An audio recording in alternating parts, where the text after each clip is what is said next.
کو صرف یوز کرتے ہیں، بھارت کا نام استعمال کرتے ہیں، ورنہ بھارت کے اگر حقیقی محافظ کوئی ہے تو وہ لا الہ الا اللہ محمد الرسول اللہ پڑھنے والے ہیں۔ لوگ کس طرح کی باتیں کرتے ہیں، ہمیں لوگ سبق سکھاتے ہیں بھارت کی حفاظت کا، ہمیں لوگ کہتے ہیں بھارت کے تحفظ کا، ہمیں لوگ کہتے ہیں بھارت کی وفاداری کا۔ ہم پوچھنا چاہتے ہیں انگریزوں کے خلاف جب ٹیپو سلطان لا الہ الا اللہ محمد الرسول اللہ پڑھنے والا جب لڑ رہا تھا تو غداری کرنے والے کون تھے؟ غداری کرنے والے کون تھے؟ انگریزوں کے ہاتھوں میں ملک کو تھالی میں سجا کر دینے والے کون تھے؟ ہم نام نہیں لینا چاہتے، یہ ہماری شرافت ہے کیونکہ ہمارا مسلک صوفیہ ہے، لیکن کوئی اگر یہ کہے کہ بھارت کی وفاداری کے لیے فلاں نعرہ لگانا ہوگا اور فلاں نعرہ لگانا ہوگا، ہم کسی نعرے کو نہیں جانتے۔ یہ بھارت ہمارا ملک ہے، ہم کل بھی وفادار تھے، آج بھی وفادار ہیں۔ ارے لوگوں، اوروں کی راکھیں تو بہ کر کے کہاں لاپتہ اور گمنام جگہوں پر جا چکی ہے، ہماری امانتیں اس کے سینے میں دفن ہیں۔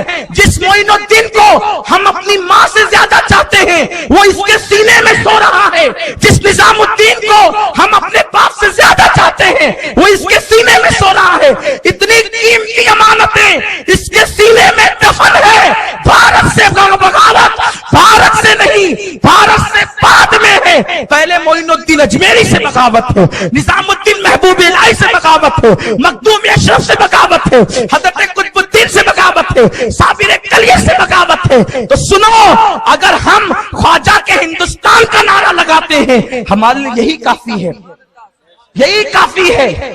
اور ہندوستان کسی کے باپ کا نہیں، وہ ہمارے باپ کا ہے۔ سبحان اللہ، سبحان اللہ۔ خواجہ کا ہندوستان، خواجہ کا ہندوستان، فیضان غریب نواز، وہ ہمارے باپ کا ہے، اس لیے کہ ہمارا باپ آدم عرب جانے سے پہلے ہندوستان آیا تھا اور ہندوستان اس نے قدم رکھے۔ یہ جو ہند کو آج ترقی مل رہی ہے یہ حضرت آدم کے قدم کی برکت ہے، ان کی پیشانی میں جو نور مصطفیٰ تھا اس نور مصطفیٰ کی برکت ہے، یا صوفیہ اور غریب نواز جیسے لوگ جو اس کے سینے میں سو رہے اس کی برکت ہے۔ ورنہ جو بیٹھتا ہے لوٹنے کے لیے بیٹھتا ہے، یہ تو لٹ چکا ہوتا اگر غریب نواز نہ ہوتے، یہ تو لٹ چکا ہوتا اگر محبوب الہی نہ ہوتے، یہ تو لٹ چکا ہوتا اگر صابر کلیہ نہ ہوتے۔ ان بزرگوں نے سنبھال رکھا ہے۔ ہمیں نعرے نہ سکھاؤ، ہم اچھی طرح جانتے ہیں ہمیں کون سا نعرہ لگانا ہے، اور ہم اچھی طرح جانتے ہیں ملک کی وفاداری، اس لیے کہ جب سب بک رہے تھے تو جہاد کا فتویٰ دینے والا انگریزوں کے خلاف کوئی اور نہ تھا، وہ لا الہ الا اللہ محمد الرسول اللہ پڑھنے والا فضل خیر آبادی تھا۔ اور لا الہ الا اللہ پڑھنے والوں میں بھی ہر کوئی نہیں تھا، لا الہ الا اللہ پڑھنے والوں میں بھی صرف وہی تھے جو یا رسول اللہ پکارنے والے تھے، جو مزارات پر جانے والے تھے۔ ورنہ ہاں کچھ ایسے بھی تھے، بڑی معذرت کے ساتھ تلخ ہے لیکن حقیقت ہے، کچھ 600 روپے لے رہے تھے، کچھ انڈمان جا رہے تھے۔ 600 روپے لینے والے وہ تھے جو آج ملک کے بارے میں گفتگو کرتے ہیں، اور انڈمان جانے والے ہمارے اسلاف تھے۔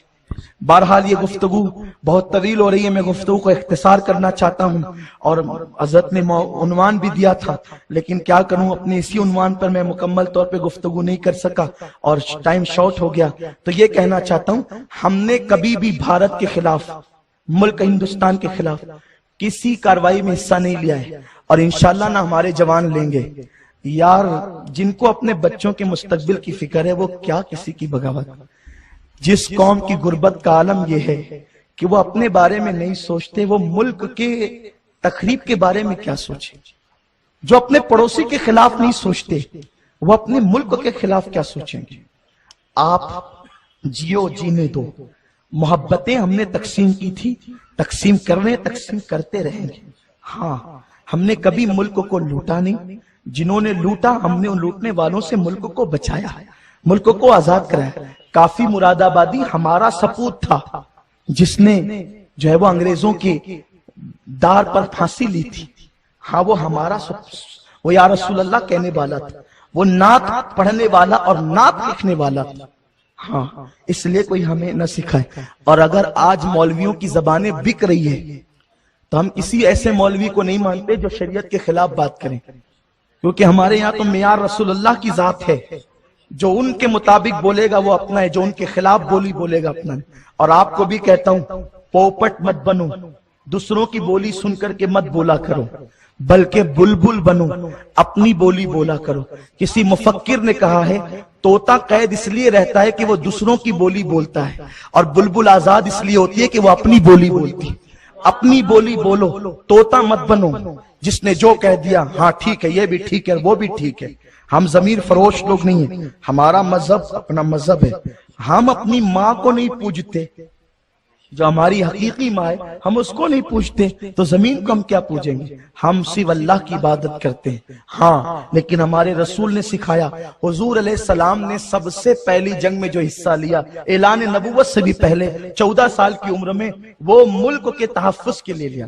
مکہ پر لوگوں نے حملہ کیا تھا، حضور علیہ السلام نے ملک کی لڑائی میں سب سے پہلے حصہ لیا۔ اپنے چچاؤں کو پتھر اٹھا کر دیتے تھے اور تیر اٹھا کر دیتے تھے۔ ہمارے نبی نے سکھایا جب ملک کی آبرو پر آنچ آ جائے تو حفاظت کرنا، یہ تمہارے نبی کی سنت ہے۔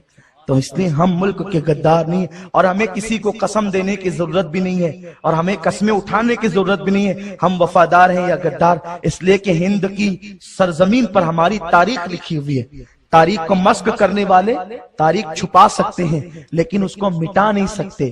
انشاءاللہ پھر وہ دن آئیں گے کہ حقیقت میں ہندوستان کو بچانے والا کون تھا، ہندوستان کو سجانے۔ بس اتنا عرض کروں، اگر ہم نے لوٹا ہوتا تو لال قلعہ بنانے والا کون تھا، تاج محل بنانے والا کون تھا، بھول بھلیا بنانے والا کون تھا، ہند کو سجانے والا کون تھا؟ ہند کو قیمتی ہیروں سے جڑنے والے ہم تھے، شاہ جہاں کی شکل میں ہم تھے، اللہ اکبر، جہانگیر کی شکل میں ہم تھے، جو ہے وہ تیمور کی شکل میں ہم نے وہ عمارتیں دی ہے۔ آج ہندوستان اگر کسی عمارت کی وجہ سے دنیا کے سامنے آبرو بنا ہوا ہے تو وہ ہماری عمارت ہے جسے تاج محل کہتے ہیں، الحمدللہ تعالی۔ تو ہم نے دیا ہے، لیا نہیں ہے، اور تہذیب دی ہے، تمدن دیا ہے، کلچر دیا ہے۔ اور آپ کو بتاؤں، لوگ باتیں کرتے ہیں ہم ملک کے وفادار ہیں، سارے جہاں سے اچھا ہندوستان ہمارا۔ یہ ترانہ لکھنے والا کون تھا؟ یہ ترانہ لکھنے والا کون تھا؟ سارے جہاں سے اچھا۔ حالانکہ ہم مقدس مقامات کے استثناء کے ساتھ پڑھتے ہیں سارے جہاں سے اچھا ہندوستان ہمارا، لیکن جس نے لکھا تھا وہ لاہور کا قلندر ہی تو تھا جو یا رسول اللہ بھی کہتا تھا، داتا کی بارگاہ میں فجر کی نماز پڑھنے بھی جاتا تھا۔ جو رسول کا وفادار ہوگا وہ سب کا وفادار ہوگا۔ بہرحال یہاں چونکہ نوجوان بہت کنفیوز ہے، یہ کہہ سکتے ہیں کہ نہیں، وہ کہہ سکتے ہیں کہ نہیں۔ ارے بھیا، ہمارے یہاں تو نعروں پہ بھی پابندی، ہمارے یہاں تو نعروں پہ بھی پابندی ہے۔ جب ہم اپنے قائدین کے نام کے نعرے نہیں لگا سکتے تو یہ ادھر ادھر سے آنے والے نعروں کو ہم کیا لگائیں گے؟ ہم تو بہت محتاط لوگ ہیں، ہم تو بہت احتیاط اور تہذیب کے دائرے میں زندگی گزارتے ہیں۔